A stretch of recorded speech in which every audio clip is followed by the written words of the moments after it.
Happy New Year and welcome to Jesus and Joy. And today I am so excited.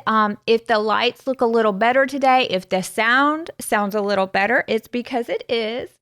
I have a guest, someone that is one of my favorite people on the whole planet. It is my dad. He's an official YouTuber. And so I want to go ahead and introduce you, Dad.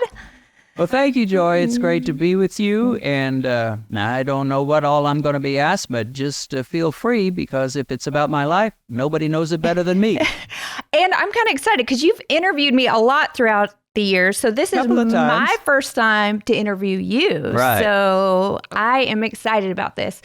As I was thinking about the new year, one of the top resolutions, you can probably guess when I researched it. What do you think it is? I honestly don't know. Okay, so finances was number one. Okay. And then health is right there at number two. Okay. So I love my dad's story about how you kind of stumbled on, like growing up, I didn't remember you being too concerned about health. Yeah, I liked to think that I ate healthy and I did jog a little bit. And so I thought I was doing better than most, and maybe I was, but compared to what I should have been doing, my habits weren't too good. Mm-hmm. And you had an episode happen that was really kind of life-changing for you. Do you want to share a little bit about that?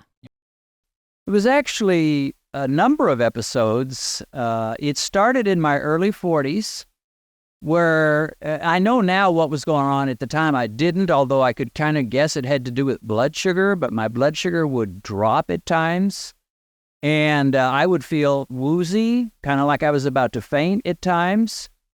And that was in my early 40s, so I know I've had insulin resistance for quite a long time, long before that even showed up.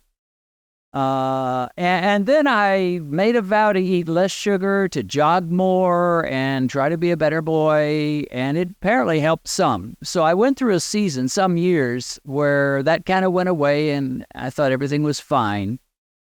And then in my late 40s, maybe 5-6 years later, it came back with a vengeance.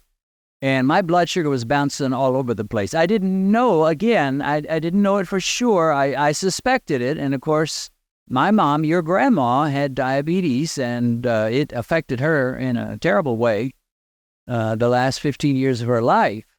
So I thought, am I coming down with what my mom had? Could I be diabetic? And it kind of culminated with a couple of incidents that were really, really bad. One in which was I actually passed out at church, and I felt all woozy. I had left my seat shortly before the service was over, intending to I think buy a book at the books or buy a tape at the bookstore, and I didn't want to wait in a long line. This was a big church, and if you got there too late, you'd wait in a long line. So anyway, as soon as I got up from my chair, I felt terrible. I felt weak. I felt woozy. I felt that terrible sensation that I'd felt before, like I could possibly faint. Up till then, I had not. And so I thought, well, I'll make my way to the restroom and just kind of collect myself there and try to get over this. I never even made it to the restroom. When I got close, I really felt like I'm losing it. So I thought, well, I'm just going to sit down on the floor and try to regain my strength. So I put my back against the wall. I was that weak. And I let myself slide down the wall to the floor. And at that point, I lost it. I don't even remember anything except I remember waking up from this faint. And a nurse had me and was holding me. And they had called for the paramedics. And so naturally, I was scared, nervous, wondering what in the world is going on with me, because this wasn't the first incident, although it was the worst. I hadn't passed out yet. And so the paramedics came. They asked me, are you diabetic? I said, well, my mom was, and I seemed to be having some blood sugar problems. So they tested my blood sugar, and it read not a number, which they normally do. They normally give you a 95 or a 130 or a 180 or whatever. It didn't read a number at all. It just had two letters, L-O, standing for low. When it says low, L-O, you know you're in bad shape because your blood sugar is so low the meter can't really register it properly. So they went and they got some some cookies or some snacks from the nursery, sugary stuff, and gave it to me. And we sat there for a little while, and they took it again, and it rose into the 70s. They wanted to take me to the hospital, but being the macho guy that I am, I wasn't going to go to the hospital. So I was going to figure this thing out, or at least I thought I was. It turns out God did help me to figure some things out. But anyway, that was the worst incident. And at that point, I knew, Dennis, you've got to make some changes. You were around in those days. You didn't know the full extent of all I was going through, but you knew there was a problem. Mm-hmm. Yeah. And I remember, I mean, your personality were a little bit similar. You're very disciplined by nature. And so I remember as you began to have those revelations of, oh my gosh, I thought I was eating healthy. You know, I remember you used to eat a lot of whole grain bread. Yeah. But for you, if you are dealing with blood sugar issues, that is not helping the problem. And so as you begin to kind of research, I remember you having a sheet up in our kitchen of how many pounds you were dropping. And you began to say something really common. So I remember like the Little Debbie's going away, which was really sad. And almost traumatic. It was. I love me some Little Debbie's. And, you know, we started going more low carb, but as the family went more low carb, people were dropping pounds. But something you would say a lot, which you say in your books, is you say, this is not a diet. It's a what? It's a lifestyle. That's right. And so I think that, you know, as we talk about New Year resolutions, a lot of times it fails because we're trying to diet. And really it is a lifestyle. And that's what you did a total 180 on the way that you were eating, and you saw how it began to affect you. And so then, you know, you're an amazing writer. And so you begin to write those things down. And I love the story of how your first book got published. So share a little bit about that. Okay. Well, by that point, I had figured enough out that I wanted to share it. I was excited. And, you know, I was super motivated. Number one, I'm a kind of a motivated guy. If I really get into something, then I'll do whatever it takes to follow it through. So I was motivated in that sense, but also just by the fear and just a hatred to lose it, to feel like you're about to faint. You're losing control. I mean, we talk about wanting to be in control. There's no more problem of control than when you feel like I'm going to pass out altogether. So as soon as I cut my carbohydrates down and eliminated all the sugar out of my diet, all those fluctuations in blood sugar, the highs, and the reason I was getting the lows and passing out or coming close to passing out was because like 3 hours before I had eaten a high-carb meal and I was bouncing up too high.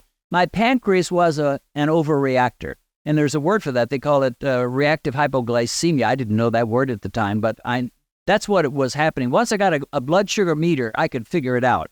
You'd eat a meal, you'd bounce over 200 milligrams per deciliter, which is way too high, after about 45 minutes to an hour. And 3 hours later, you'd be down to 50.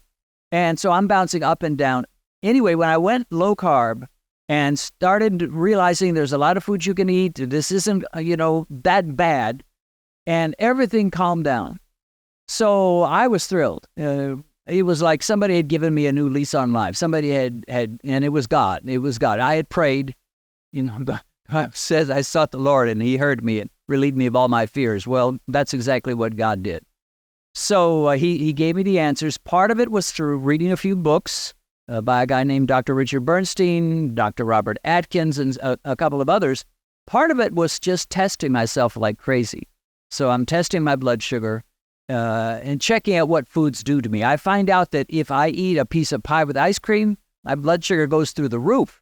If I eat a Cobb salad, it barely moves at all. And it was like a light bulb went over my head. It's like, whoa, I can control this. This is not beyond my control. A lot of people think, well, you're diabetic. There's not much you can do about it. And so, you're kind of hopeless. You poor, woe is me. Nobody knows the troubles I've seen. But when I realized I had a say-so, the foods I put in my mouth had an effect on the numbers I saw in my glucose meter and how I felt. And so anyway, I figured all that out. And so you ask about the book. I am a writer. I write about all kinds of things. And so I was so excited. I wanted to write. It was kind of I didn't really know what I was going to do with it. I wasn't sure I could get published, but I thought, well, this is good. I mean, you don't hear about many diabetics reversing their diabetes and overcoming these things. So I wrote a book, my first attempt at a real full-sized book. And so I sent out, you assume, if you don't know much about the writing world and the publishing world, that you send, this was the old school way of doing it. You send out your full manuscript, and they read it, and then they tell you, I like it, or we want to publish it, and all that stinks, or they just ignore you. It doesn't work that way anymore. Most publishers will not even accept a manuscript from you. All they want is one short letter. They call it a query letter. And you tell them, here's my idea for a book. I'm working on it, or I finished it, and here's what it's about. And if you're interested, please let me know, and I can, email you a chapter or whatever. So I got a book that had or at least most of the Christian publishers, and I sent out query letter after query letter, letter after letter. I think it was like maybe 40 plus different publishers, and every one of them either ignored me or said thanks, but no thanks. I didn't get a single person interested.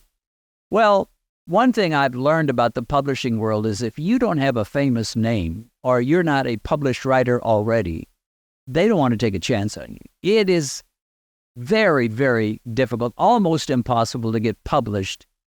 If you're not famous, if you're a big TV presence and you've got millions of people who know your name, then they'll gobble up about anything you want to write. Or if you've written 4 books before and they've all been successes, then they'll be interested. But if you're neither one of those, and I wasn't, just a common nobody, a dentist, they weren't interested. So I didn't know what to do at that point. But I did find a service that will take a little summary of your book, and they will send it to various publishers, Christian publishers. And, for a price, it wasn't too much. But, it's worth a try. And so I did. I sent it out, and it ended up going to a company called Harvest House Publishers, which is a pretty big name among Christian publishers. And as the Lord worked it out, the lady that got that little summary and was in charge of checking out any possibility for new books, and a lot of these, even the bigger companies, they'll only publish 30, 40, 50 books a year. So it's not like, there's so many would-be writers, thousands upon thousands.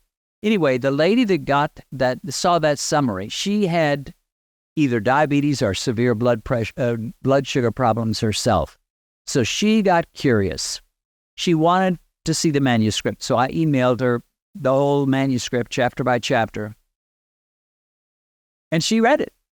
And she began to employ some of the things I was encouraging and suggesting.